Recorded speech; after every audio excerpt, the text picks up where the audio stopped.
In today's video, I am going to be breaking down how you can outsmart a 1-3-1 zone defense. Let's get down. Let's check this out really quickly. If you want a zone defense that is pretty well unstoppable, make sure to go check out my Unbeatable basketball zone defense book that is down in the description below. Okay, so one of the ways that I've had huge success beating a 1-3-1 zone defense that tends to trap the corners is this right here. If you can get a man right in the middle of this zone, or even if you've got a 1-3-1 that is running in the half court and they're trying to trap the bottoms, that's kind of the more widely used 1-3-1.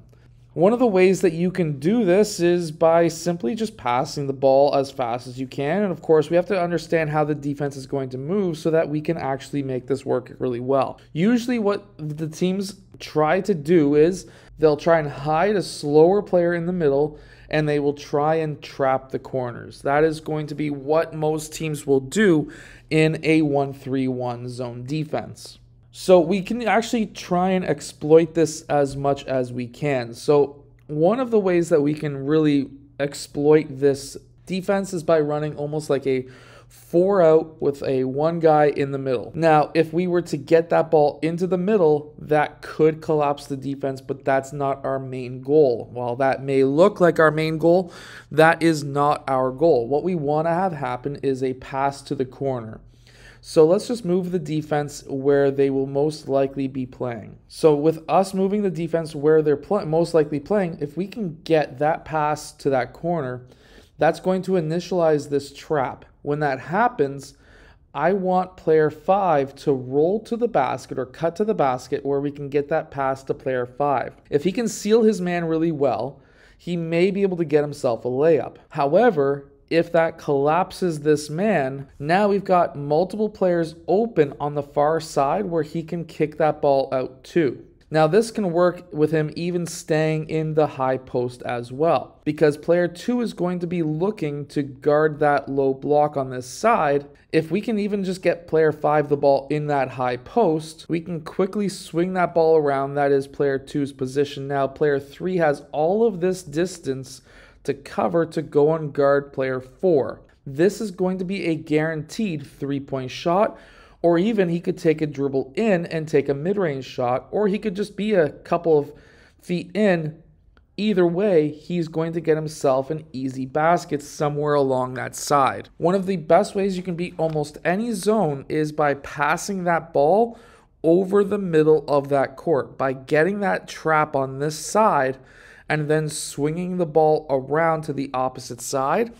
In most zones, especially trapping zones, you're going to be highly successful. I personally like to have the fewest amount of players in the key as possible because of this one factor. So by getting that ball over towards this side, you are most likely going to also, or even the other side, doesn't matter, but having the ball on one of these two players here, you're going to be drawing a double team.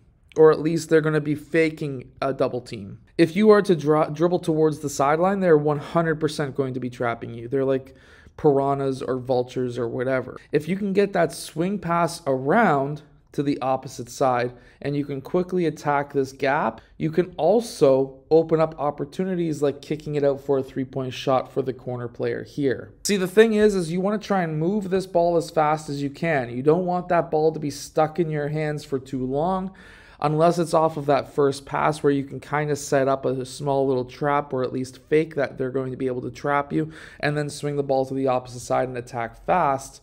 You're going to be very highly successful. Some teams will also like to match up against a 1-3-1 in a 1-3-1 style offense. Now that is possible. That is something that you can do.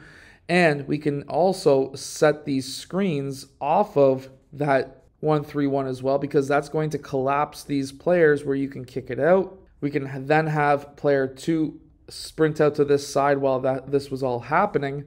And now we can have our overload where player 1 comes off of that screen, attack the zone so that he could kick it out. He continues through, and now we essentially have an opportunity where we could get that ball into player 1 that brings this guy in to guard, backdoor cut, There's a lot of different options here as well, but this is just something that a lot of teams will try and run against the 1-3-1, and it does have some success, but I personally find more success in that 4-out model. I hope that this video has helped you become a better basketball team. If it has, hit that like button, subscribe. Make sure to go check out my Unbeatable Basketball Zone Defense book that is down in the description below if you're looking for a defense that will double the low post but also trap the corners.